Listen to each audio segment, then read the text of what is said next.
Bună ziua, doamnelor și domnilor! Îmi face din nou mare plăcere să vă lucrăm un bun venit la aceste examene. Astăzi avem un excelent prilej de a discuta în compania a două distinse personalități despre un subiect cu adevărat strategic. Este vorba de Apararea României asupra antirachetelor. Este un proiect strategic dintr-o triplă perspectivă. Primul este un proiect strategic pentru România. Să nu uităm faptul că acest proiect strategic este parte a acordului de parteneriat strategic pe care România l-a încheiat Statele Unite, parteneriat strategic pentru secolul 21, l-a încheiat în septembrie 2015. Proiectul respectiv de atunci a intrat în diverse forme de dezvoltare și de competențe. Ne așteptăm ca până la sfârșitul anului acesta să avem evoluții importante pe acest subiect. Este în același timp, dintr-o dublă perspectivă, un proiect strategic pentru Statele Unite. Acest proiect strategic este parte a unui sistem de apărare antirachetă mai amplu, așa numită adaptare European Adaptive Approach for Balistice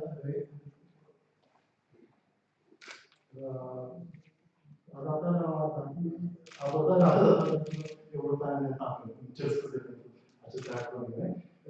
Acest sistem în sine este un sistem sofisticat de armament, este un sistem sofisticat de rache, este un sistem sofisticat care aduce împreună echipamente instalate atât pe nave, în diverse nave ale lumii, dar și pe uscat. Este un sistem care combine de o manieră inteligentă niște capacități solide de apărare care să fie în măsură să facă față acestor reacții.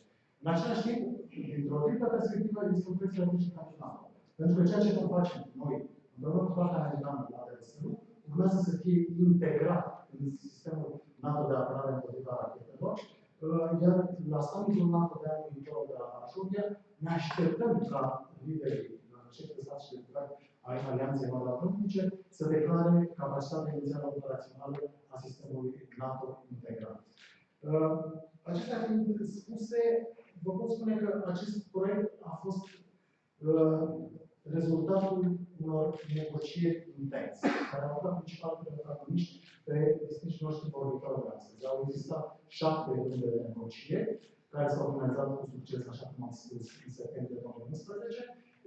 Proiectul respectiv a fost urmat de alte acorduri de implementare, care de asemenea, sub atenta gestionare a Ministerului Apărării Naționale din România și altor instituții responsabile, au fost finalizate cu succes. Personal, recunosc faptul că am fost deosebit și cu deosebit de onorat și de mândru, totodată să fi fost parte a acestei echipe de succes, care a produs aceste rezultate importante. Fără alte considerații suplimentare, le-aș ruga pe domnul ministru Bogdan Olescu să ne împărtășească investițiile organizare. Mulțumesc, domnul ministru.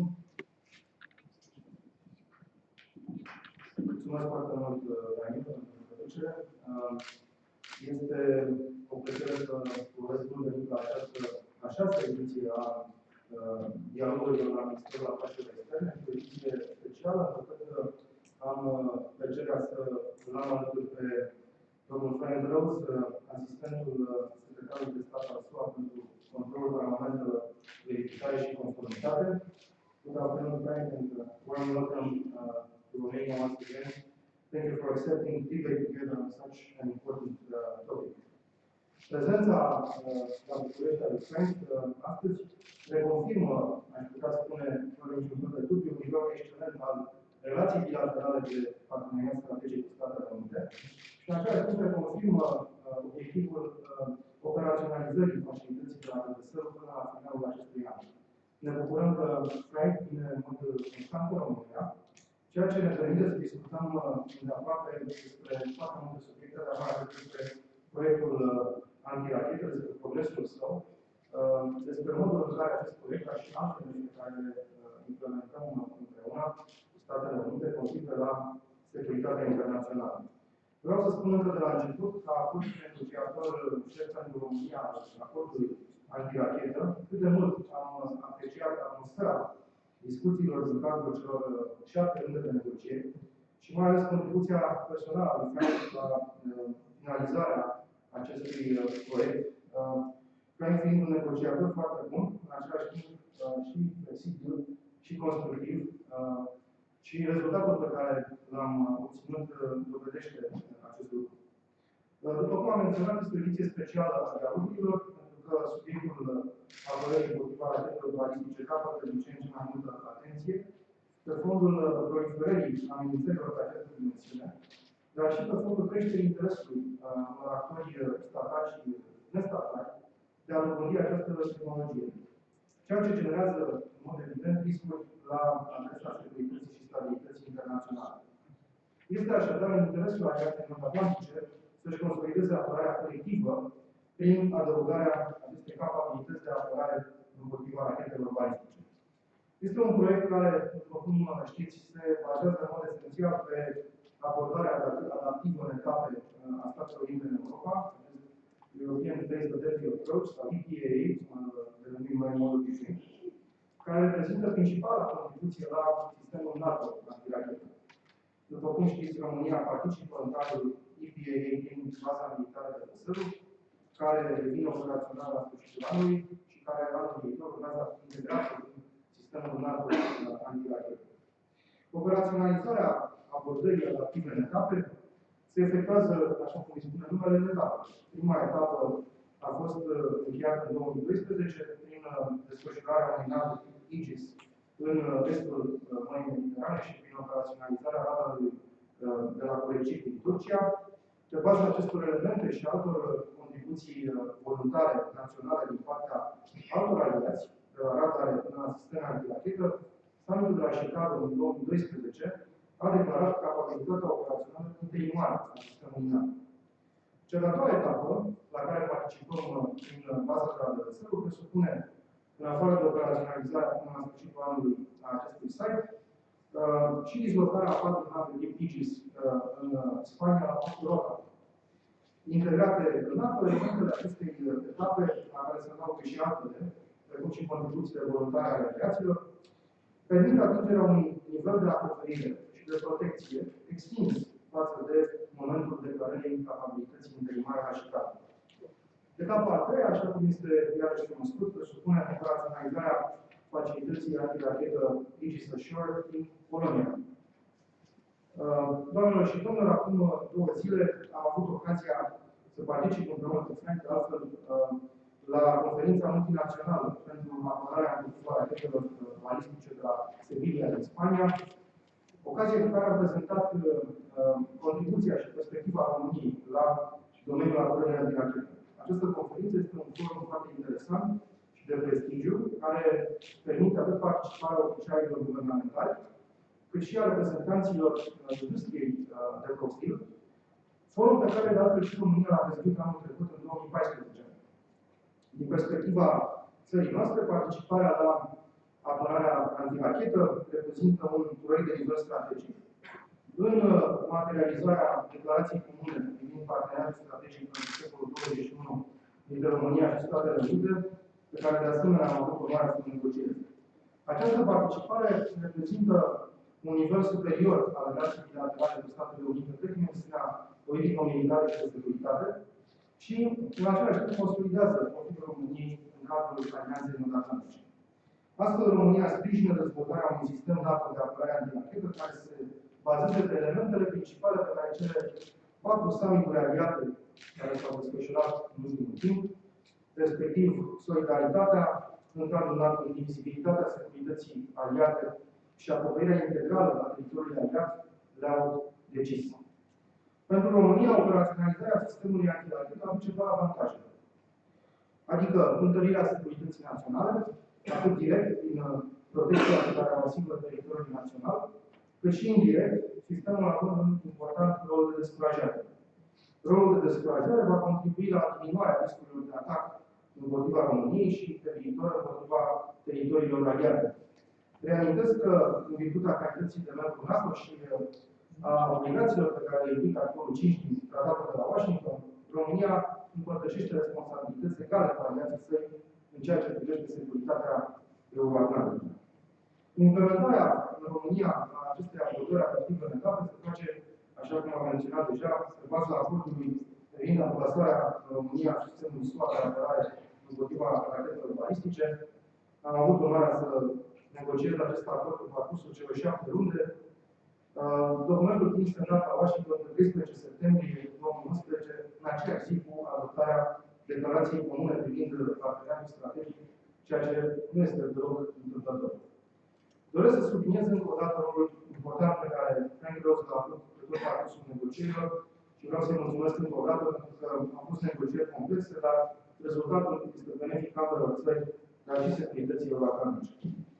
În urma ratificării acordului au fost negociate alte 14 aranjamente de implementare și amendamente la aranjamentele existente care erau deja încheiate de baza acordului privind activitățile forțelor Statelor Unite pe teritoriul României din 2005, sau cum am numit noi acordul de cooperare în domeniul apărării, Defense Cooperation Agreement.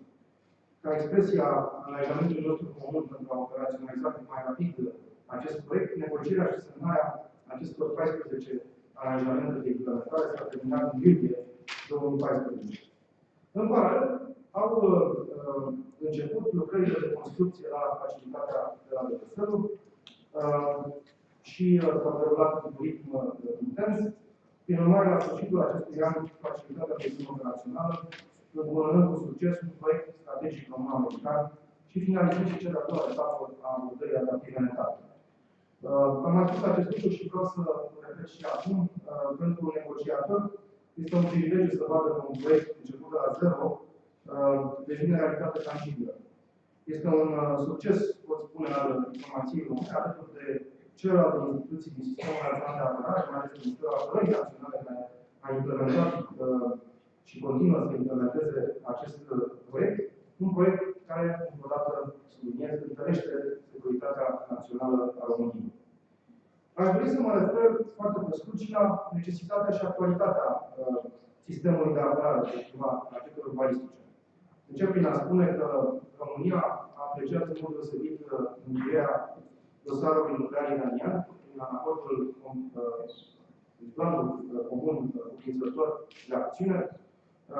Cu toate acestea, trebuie menționat faptul că soluționarea acestui dosar complex nu are nicio legătură cu programul balistic iranian, care continuă să se dezvolte. De altfel, un argument în acest sens este și faptul că sancțiunile privind programul balistic iranian sunt menținute de către Consiliul de Securitate ONU prin rezoluția care a omologat planul cuprinzător de acțiune în dosarul nuclear iranian pentru încă 8 ani. Mai mult decât atât, ne confruntăm cu un interes crescut și din partea altor actori statali și nestatali, care doresc să dobândească tehnologie balistică. Asemenea, mijloace să fie folosite pentru proiecția forței, pentru amenințare cu forța, sau pur și simplu pentru a exercita presiune. Să ne închipuim ce s-ar întâmpla dacă astfel de tehnologie ar fi dobândite de o serie de actori nestatali care sunt foarte activi astăzi în Siria sau în Irak. Dacă ar exista o astfel de situație, fără îndoială că acești actori nu ar ezita să utilizeze rachete balistice, indiferent de consecințele actului lor, așa cum nu au ezitat deja să utilizeze arme chimice în Siria sau în Irak. În plus, evoluțiile de securitate fluide și uneori imprevizibile din ziua de astăzi ne obligă să fim din ce în ce mai vizionari în ce privește construcția arhitecturii aliate de apărare. Dezvoltările tehnologice, accesul extins la piața globală, voința unor lideri sau grupări de a beneficia de avantaje militare nu trebuie să fie pentru vedere. Acum mai puțin de 2 ani, nu anticipam în niciun fel amploarea evoluțiilor de securitate cu care se confruntă Europa la Est sau în Sud, în Orientul Mijlociu. În acest context, vreau să subliniez din nou rolul de descurajare pe care acest proiect îl are. Apărarea împotriva rachetelor balistice face parte din mixul de capabilități ale Alianței Transatlantice care asigură descurajarea factorilor de risc. Apărarea antirachetă, simt nevoia să o subliniez încă o dată, este pur defensivă, este un aspect esențial. În ciuda acuzelor că sistemul antirachetă este îndreptat împotriva Rusiei, atât comunicatele finale ale summiturilor NATO, cât și declarațiile Statelor Unite ale României subliniază cu claritate faptul că acest proiect nu este decât unul defensiv și care vizează amenințări cu eventuale atacuri ostile din afara spațiului euroatlantic. În același timp, dezvoltarea capabilității de apărare împotriva rachetelor balistice a fost efectuată transparent, Rusia fiind invitată anterior să coopereze în formula celor două sisteme separate care interacționează și cooperează.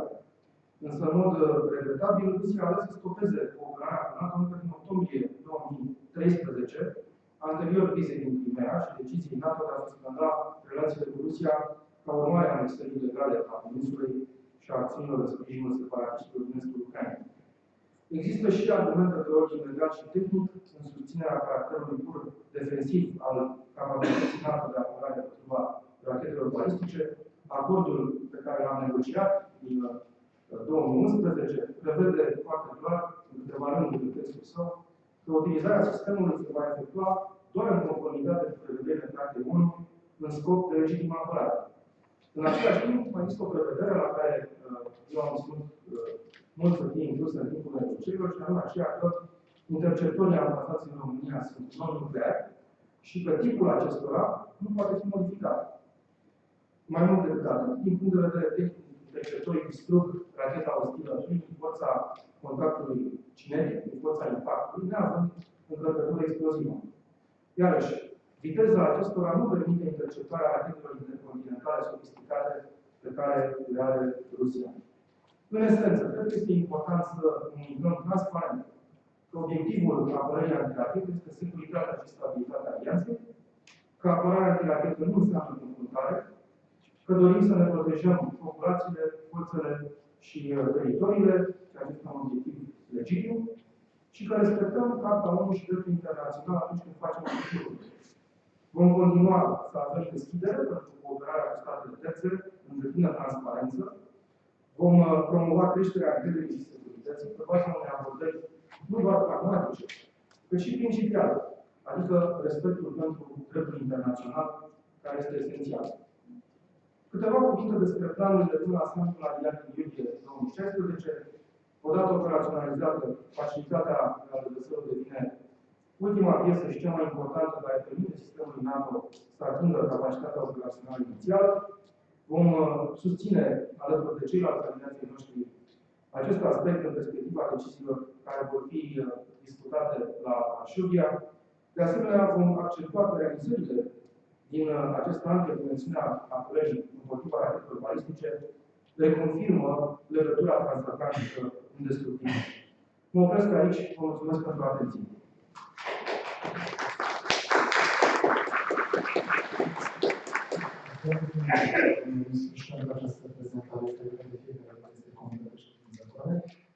Dați-mi voi câteva minute să introduc următorul vorbitor. Frank Rose este asistent al secretarului de stat pentru controlul armamentelor, verificare și conformitate din luna decembrie 2014. Anterior, între anii 2009 și 2014, Frank a fost adjunct al asistentului secretarului de stat pentru politica spațială și de apărare, de a cobori teme legate de apărare împotriva rachetelor balistice, politica militară spațială, arme chimice și biologice și controlul armamentelor convenționale. Anterior, activități în cadrul Departamentului de Stat, Frank Rose a activat pe diverse poziții din domeniul securității naționale, în cadrul Camerei Reprezentanților din Congresul Statelor Unite, inclusiv din cadrul Comisiilor pentru Forțele Armate și pentru Informații. Pentru rolul său în negocierea acordului între România și Statele Unite ale Americii, pentru avansarea sistemului de apărare împotriva rachetelor balistice al SUA în România, Frank Rose a fost distins de România cu Ordinul Național de Justiție. Frank, you have the floor. Please, ask your presentation. Well, Mr. Secretary, Mr. Foreign Minister, it's always a pleasure to be here in Romania. I think they actually treat me better here in Romania than they treat me in the United States.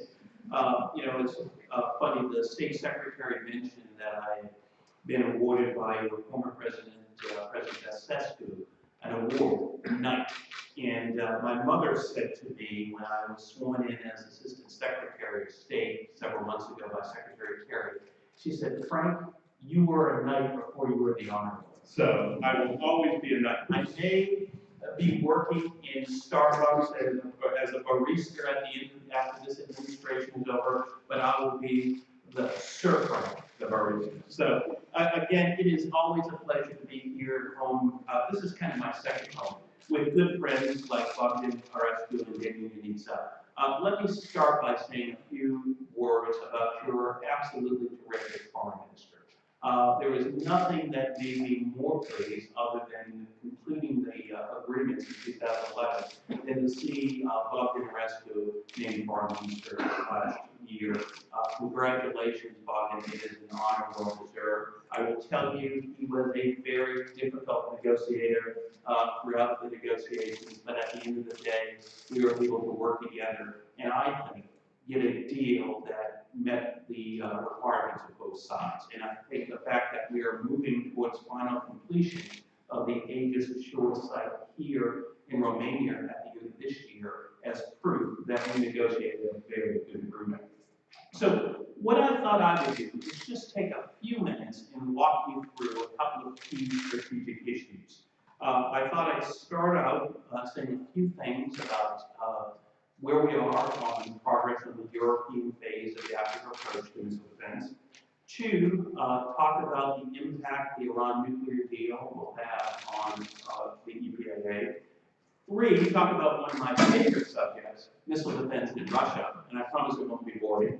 And then say a few other things about some strategic issues related to the U.S. and Russia. So let me start with the European Phase Adaptive Approach, or EPAA. As you're probably aware, in 2009, President Obama laid out his new approach to missile defense in Europe to deal with threats in a phased approach. And he had laid out in that announcement 3 phases. Phase 1, which called for the deployment of a radar in Turkey and ships in the Mediterranean armed with SM-3 interceptors to deal with the short and medium-range threat to NATO, was deployed and is operational today in late 2011. The second phase of the EPAA will be completed at the end of this year.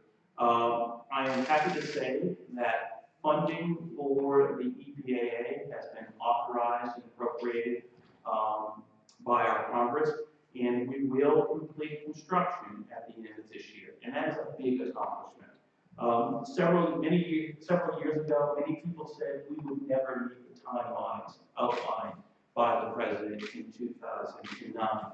But I'm here to say today, thanks to great allies like Romania and great interlocutors like Bogdan Rescu, we have been able to meet those timelines.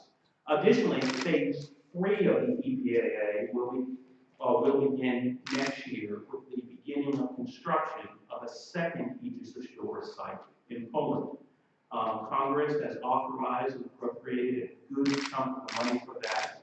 We are waiting the final budget this year, but I will say that despite very difficult budgetary situation in the United States, there is bipartisan support among Democrats and Republicans for missile defense and the EPAA. And as the minister noted, the European phase adaptive approach will be the U.S. and Romania's contribution to the NATO missile defense system. At the 2010 Lisbon Summit, NATO heads of state and government agreed to develop a NATO missile defense system in which will be based on national contributions. And I think we have made great progress. In addition to the United States and Romania, a number of other NATO allies, including the Netherlands, Poland, and Turkey, have made contributions, and we expect that support to continue. Let me say a few words, too, about the Iran deal. We believe that the Iran deal is critical to stopping Iran from developing nuclear weapons, and we are very, very proud. Now, we have a lot of work to do to make sure it's properly implemented. The United States is going to do what we need to do to implement, and at the same time, we call on Iran to meet its commitments. However, as the foreign minister mentioned, the Iran deal does not deal with Iran's ballistic missiles. Iran continues to develop and deploy ballistic missiles, and even conventionally armed ballistic missiles can have strategic implications. For example, in 1991, Saddam Hussein launched conventionally armed ballistic Israel, with the strategic objective of trying to bring Israel into the war. I would argue it was the deployment of ballistic missile defenses, Patriot missiles, even though not 100% accurate, that played a key role in managing the crisis and keeping Israel out of the war. So let me make it very, very clear. The United States, working with our allies and partners, will continue to move forward with implementation of the European-based adaptive approach as long as a threat from Iran's ballistic missile exists. Let me also say about missile defense cooperation with Russia. Over the last 25 years, both Democrat and Republican administrations in Washington have made it clear that U.S. missile defenses are not directed against Russia, period. We sought both transparency and cooperation to make it clear to Russia that our missile defenses were defensive and not a threat to Russia's strategic deterrent. Unfortunately, Russia did not agree with this, and they demanded that we provide them legally binding guarantees that U.S. missile defenses and NATO missile defenses would not undermine Russia's strategic deterrent. The United States has made it very clear that given the dynamic nature of the ballistic missile threat, we cannot accept any limitations on our missile defenses, and we will continue to move forward to deploy the effective capabilities that we need to defend the United States, our deployed forces, and our friends and allies against the ballistic missile threat. And let me now just talk a little bit about general strategic policy issues with Russia. In July of 2014, the United States declared Russia in non-compliance of its obligations not to test a ground-launched cruise missile with a range between 500 and 5,550 kilometers, which was banned by the Intermediate Nuclear Forces Treaty. This is a big security issue. We in the United States want Russia to return to compliance. We have made it very clear that our preference is to use diplomacy to bring Russia back into compliance. However, we've also made it clear to Russia that our patience is not unlimited. And if they do not come back into compliance with this very important treaty, we will take appropriate action to deny them any military benefit. So I want to just make that clear.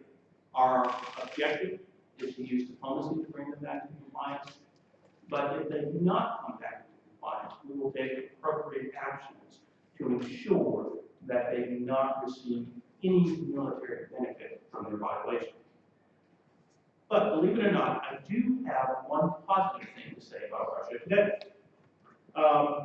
Despite the challenges in the U.S.-Russia relationship over the INF Treaty, Ukraine, and other bilateral issues, I would say implementation of the new Strategic Arms Reduction Treaty signed between the United States and Russia in 2010 is going very well.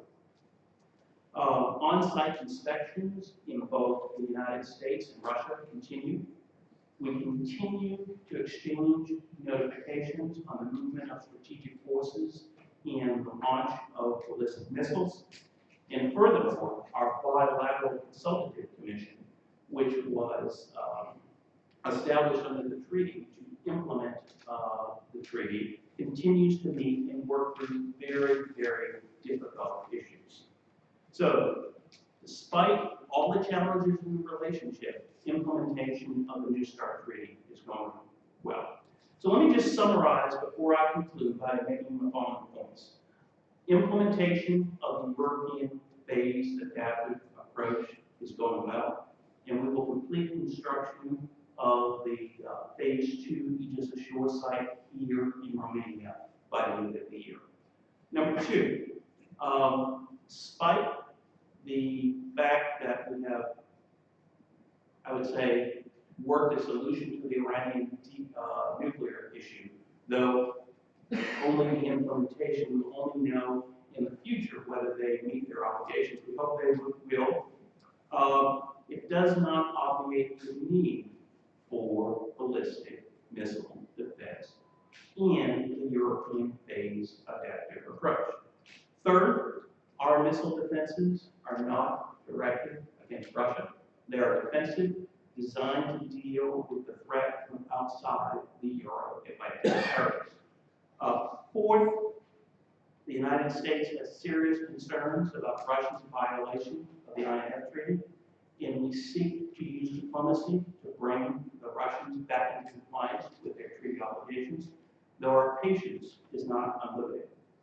And finally, despite all the challenges in the U.S.-Russia relationship, implementation of the New START Treaty is going well. So let me stop there, and I look forward to your questions.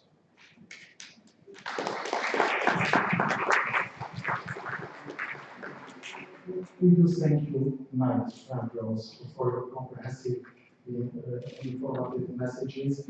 You have the courage enough, you've been courageous enough to touch upon sensitive and important issues such as Iran, Russia, and I'm sure that your messages are going to produce a lot of questions from the board.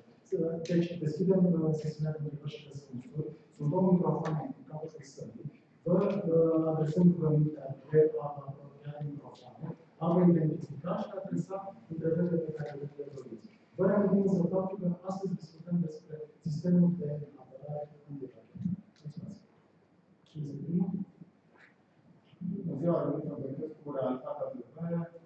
Într-un interviu recent, ambasadorul Rusiei la București spunea că odată ce studiul va deveni operațional, Rusia va avea cu siguranță o reacție. Spunea, parafrazez, nu vom bombarda, dar cu siguranță vom avea o reacție, poate vom dezvolta capabilități care pot penetra. La ce reacție se așteaptă atât partea română cât și partea americană după sfârșitul anului, atunci când va deveni operațional? Mulțumesc.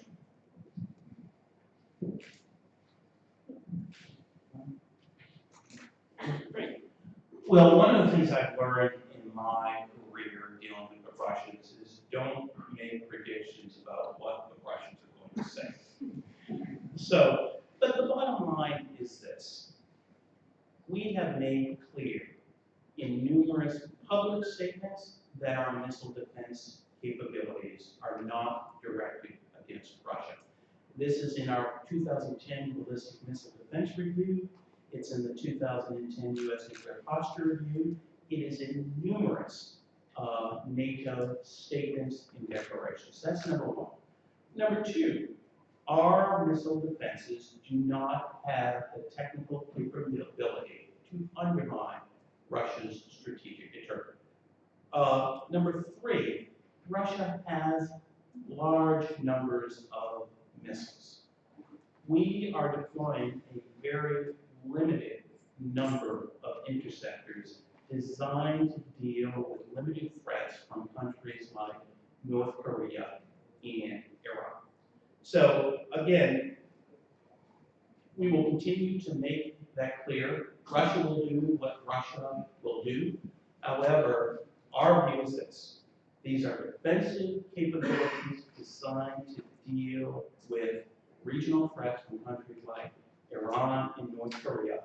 And the point I made earlier in my remarks, as long as countries like Iran and North Korea continue to develop ballistic missiles that threaten the United States, our allies and our friends, we will work with our allies and friends to defend against that threat. Nu pot decât să susțin ceea ce a spus mai devreme Frank. În plus față de asta aș adăuga faptul că există, așa cum am spus în prezentarea mea, atât argumente juridice și tehnice care susțin claritatea caracterului pur defensiv al acestui sistem. Acordul pe care l-am negociat vede clar că este un sistem care nu poate fi utilizat decât în regimul apărare conform Cartei ONU, iar din punct de vedere tehnic, sistemul nu poate fi convertit într-un sistem ofensiv. Dintr-o altă perspectivă, susținerea pe care Rusia o folosește uneori și anume aceea că acest sistem afectează capacitatea de descurajare a Rusiei, este iarăși, după cum spunea și Frank mai devreme, o susținere, din punctul nostru de vedere, nebazată pe realitate. Pentru că, iată, capacitatea de descurajare a Rusiei nu poate să fie afectată de câteva rachete interceptoare care vor fi instalate în România, respectiv în Polonia. Pe de altă parte, nu cred că este, dacă vreți, în regulă, din punctul de vedere al relațiilor internaționale și al dreptului internațional, să utilizezi amenințarea cu folosirea forței atunci când vorbim despre, mai ales în cazul de față, un sistem pur defensiv. Următoarea întrebare?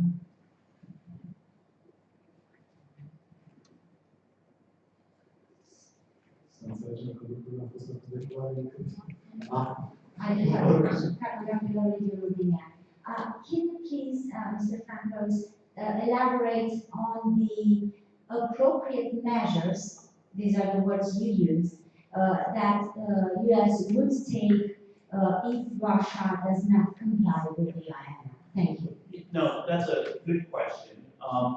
As I mentioned in my opening comments, the U.S. objective is to use diplomacy to bring Russia back into compliance with its obligations under the Intermediate Nuclear Forces, or INF, treaty. The United States believes that this treaty has served the strategic interests of the United States, Russia, and our NATO allies for over 25 years. And we need to preserve this treaty to maintain stability in the Euro-Atlantic area. However, if Russia continues to move forward with its violation, the United States is prepared to take appropriate actions in response. This includes diplomatic responses. It includes potential military responses. Now, Secretary of Defense Carter mentioned some of these potential military countermeasures during his confirmation hearing to become Secretary of Defense earlier this year, and that's something we're looking at. But I want to make it very clear, the United States has not made a decision to implement such options at this point. And number two, as we move forward, we will do this in close consultation with our NATO allies, including Romania. We are also looking at potential economic measures to impose on Russia should they not come back into compliance, and that could include sanctions. But again, no decisions have been made. Our objective, again, is to use diplomacy to bring Russia back into compliance, because we don't want to get into an action-reaction cycle with the Russians, but at the same time, we will not sit by idly if Russia continues to violate this very important treaty that is central to strategic stability in the Euro-Atlantic area. Thank you, Frank. Întrebare? Mihai Ionescu, Institutul de Politică de Apărare și Istorie Militară din București. Dacă aș vrea să precizați opinia dumneavoastră în legătură cu, de pildă, chiar declarații, intenția Poloniei de a construi un propriu scut de apărare și în ce măsură scuturi de apărare ale altor state se pot încadra ca aliate, se pot încadra în acest sistem adaptativ din Europa, da. Și de asemenea, să elaborați asupra modului în care acest scut contribuie la menținerea balanței, echilibrului de putere în Europa.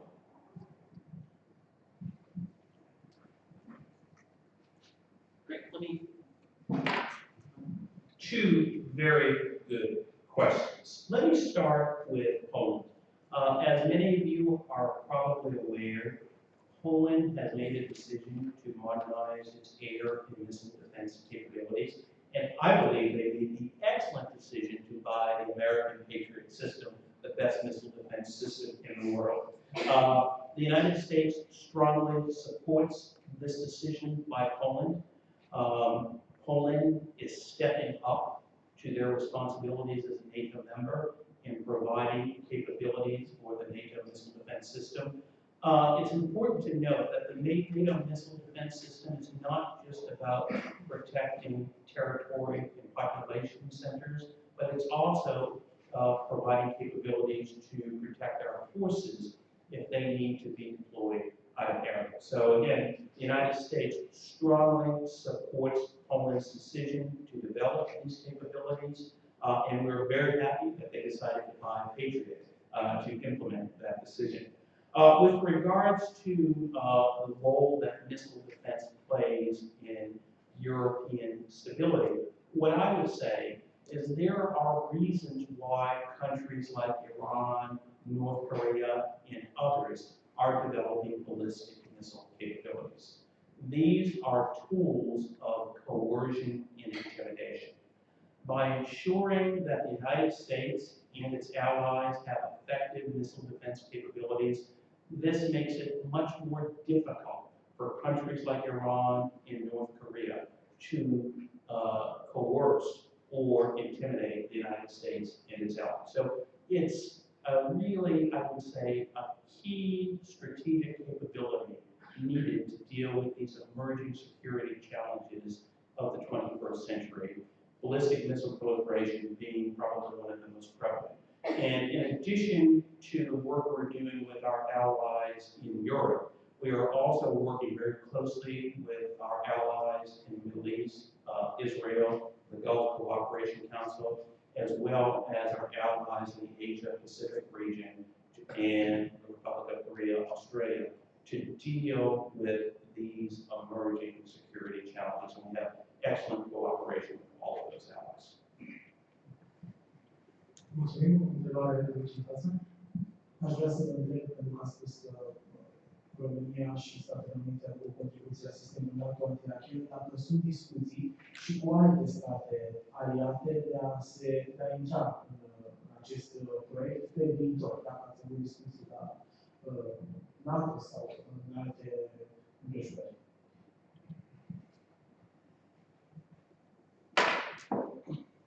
Well, another really good question. You know, I like to say NATO is the integrator of national military capabilities.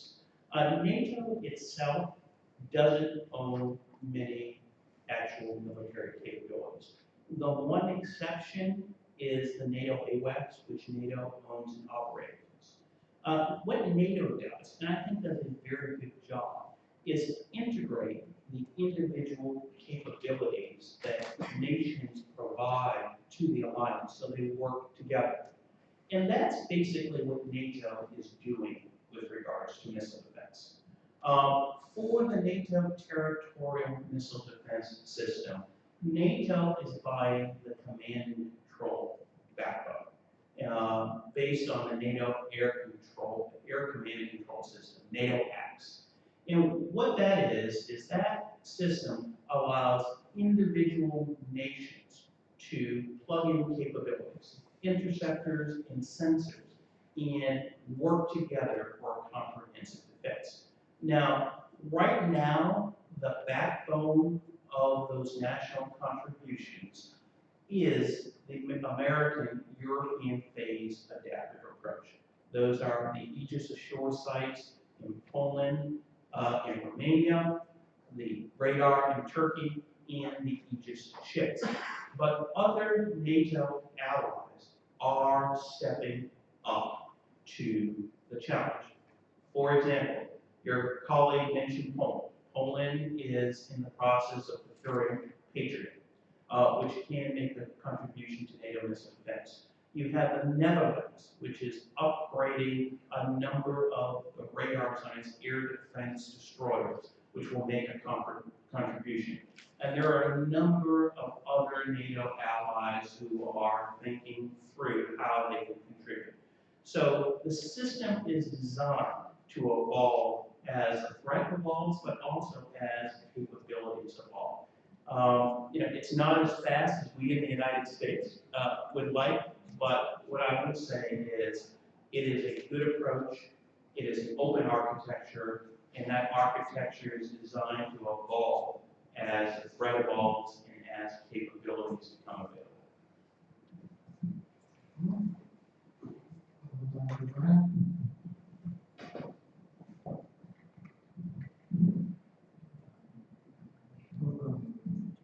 George Vishan, civilizedpolitics.org. Russia is building up anti-access and area denial buffer zones in the Baltic and the Black Sea. General Breedlove and General Gorich have recently warned about the capabilities of these A280 assets in the vicinity of Poland and Romania. How does this the Russian deployments affect the security of the Serbia and the Polish missile defense base, as well as the security of the destroyer squadron based in Europa? Thank you very much.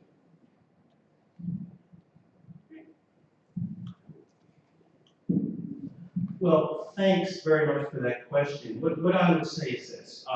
With regards to kind of defensive capabilities, how the military is responding to what I would say irresponsible statements by Russia with regards to threats against NATO allies, I'll leave it to them because they are the experts. But what I would say is this.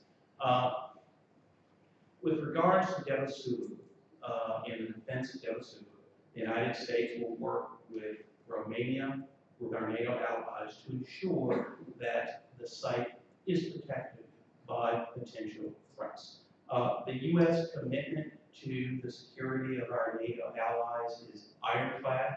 The fact that we are continuing to send more capabilities in the region is, I think, a visible demonstration of our commitment. So again, that's what I want to leave you with, is that, again, I'm going to say again and again and again, but the bottom line is our commitment to our NATO allies is ironclad, and we will work together to defend against the threats we face. Period.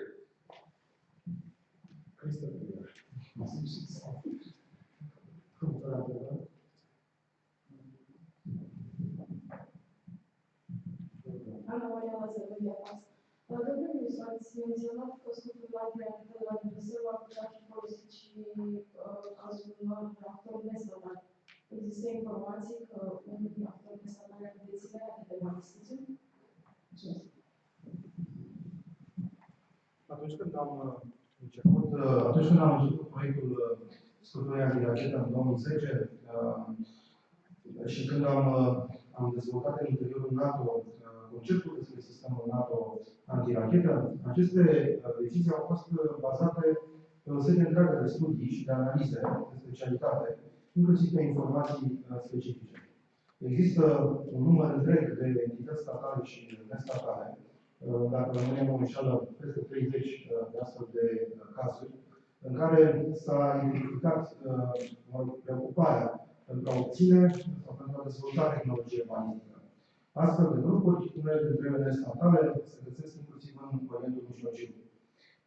Prin urmare, cu atât mai mult, proiectul scutului antirachetă este necesar, pentru că nu dorim ca o astfel de tehnologie balistică, ajungând în mâinile unor astfel de actori, să spunem, nestatali, să fie utilizată împotriva teritoriului aliat sau împotriva alianțelor europene. And Minister, can I just say a few things?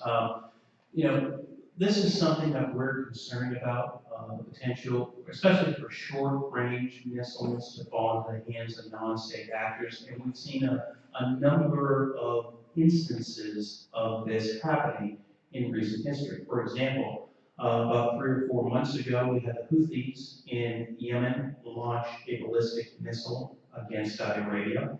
And the Saudi Air Defense Forces shot that down with a Patriot missile, but it shows how these non-state actors use ballistic missiles for political leverage.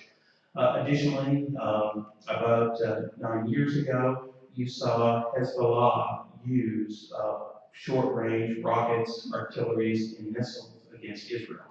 So this is a growing challenge, and we're working with our friends and allies to deal with this threat from non-state actors.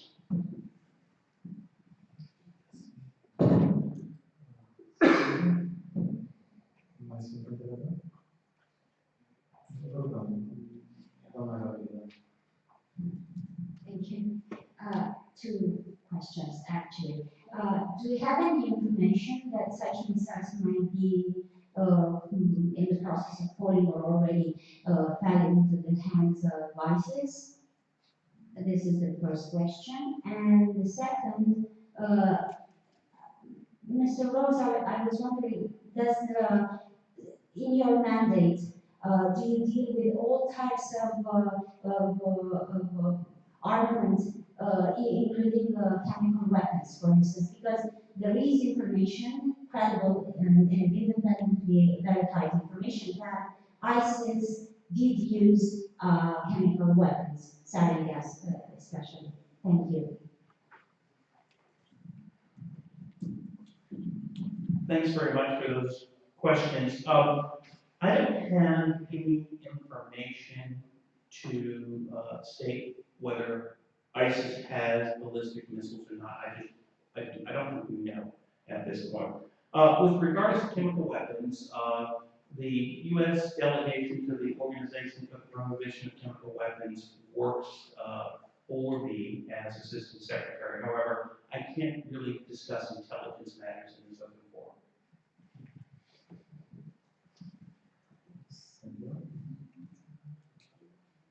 Mai sunt întrebări? Dacă nu, vă mulțumim de tot pentru atenția de care vă dăm. Vă așteptăm tuturor și data viitoare la Dialoguri MAE. Vă sugerăm în același timp să urmăriți în mod constant site-ul Ministerului Afacerilor Externe și vă asigurăm și pe această cale de plină disponibilitatea Ministerului Afacerilor Externe de a prezenta și de a dialoga cu dumneavoastră pe subiecte de interes strategic, pe subiecte importante care ne privesc pe termen lung. Vă mulțumim de tot și vă dorim să aveți o